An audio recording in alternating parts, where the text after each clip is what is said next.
السلام علیکم ورحمۃ اللہ وبرکاتہ۔ آج کی خوبصورت حدیث سیدنا ابو ہریرہ رضی اللہ عنہ بیان کرتے ہیں کہ رسول اللہ صلی اللہ علیہ وسلم نے فرمایا، شیطان تم میں سے ہر ایک کی گردن کے پیچھے گدی پر 3 گریں لگا دیتا ہے، اور ہر گرہ پر یہ پڑھ کر پھونک دیتا ہے کہ ابھی بہت رات باقی ہے، مزے سے سوئے رہو۔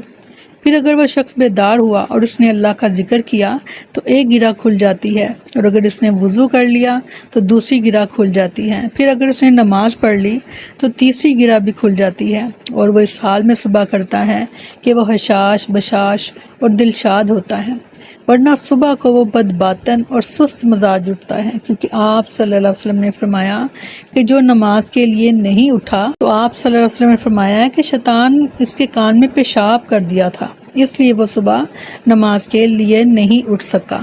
اللہ تعالی ہمیں نماز پڑھنے والوں میں شامل فرمائے، آمین۔ السلام علیکم ورحمۃ اللہ وبرکاتہ۔